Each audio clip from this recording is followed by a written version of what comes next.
Let's also bring on board our own ET Now expert, Swaminathan Aiyar, consulting editor at the Economic Times for the macro view, for the big picture view on this big story. It's time for Swanominomics this evening. Swami, thanks for joining us on ET Now. Like George was saying, markets are clearly factoring in a 25 basis points cut.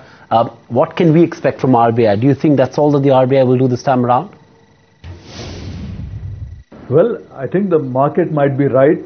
Perhaps things will be even better than what the market expects. The market is saying, well, at least 25 basis points. Is there a chance that it will be a cut of 50 basis points? Yes, I think it is possible. Why do I think so? Do I think the RBI has suddenly found a huge change in the situation? No, it's not so much that there's any kind of revolution in the RBI. Just take a look at the change in climate, not just in India, but the world over. 2012 was seen as a terrible year. 2013 is seen as a definite year when we have bottomed out and are going to go up. It's not just in India that the Sensex has gone up and crossed 20,000. In the USA, the S&P index has crossed 1,500, the highest for 2 years. That has nothing to do with Subbarao, that has nothing to do with Chidambaram. It is a global trend, and we are part of that. So I do think that, things are looking up, people think. If things are looking up, that certainly buttresses the case for some confidence on the part of the RBI too. So Swami, how do you see it? Through the course of the year, do you think that rate cuts will be calibrated, or will the central bank front load it? I don't think the RBI will front load it.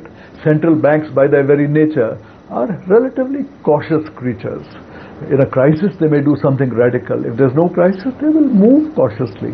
Now, there are some pessimists who think that, RBI is still very, very worried about inflation, so they might wait till towards the end of the year to make radical changes. I don't think so. By measured steps, I would expect them to be taking steps every quarter. I mean, it would be no surprise to me if every quarter they cut by 25 basis points, making a cut of 100 basis points in the year as a whole. That, I think, is an entirely plausible scenario. Swami, the macro report also points that the central bank is pretty worried about the high current account deficit. What's a bigger worry for the RBI, according to you? The high current account deficit or sticky inflation? Anybody will be worried at a current account deficit of 5.4% of GDP. It is a very big one. It needs to come down. But at the same time, the issue is not how do I focus. I mean, how would you focus on the current account deficit? Some people would say, well, change the exchange rate, increase the rate of interest to attract larger flows. I don't think this is the way it's going to go. People are very clear that probably what's happened is partly a blip because of a sudden surging demand for gold. Now, just as the downtrend in the global economy has probably reached a trough, the upsurge in gold, which was the corresponding consequence, I think that has probably peaked too and will come off. Now, people, I'm afraid, investors typically pile into something when it's too late.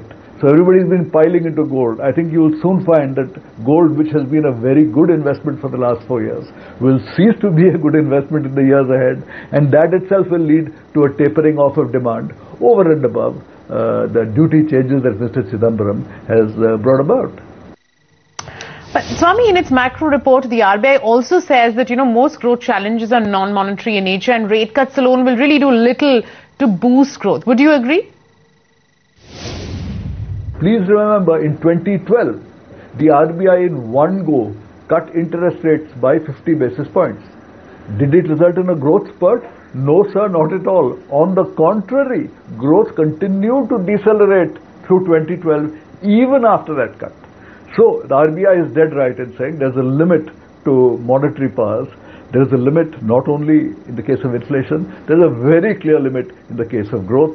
After a look at all that the Japanese have been trying to do to use monetary policy to improve growth, it hasn't happened. Look at the trillions of dollars that the US Fed has spent trying to make US growth fast. That hasn't happened. Look at the trillions of dollars that the European Central Bank has pushed out to try and revive growth in the Eurozone. It hasn't happened. So, there is no magic wand for the RBI or any other central bank. It is one actor, only one actor in a very, very large economic play.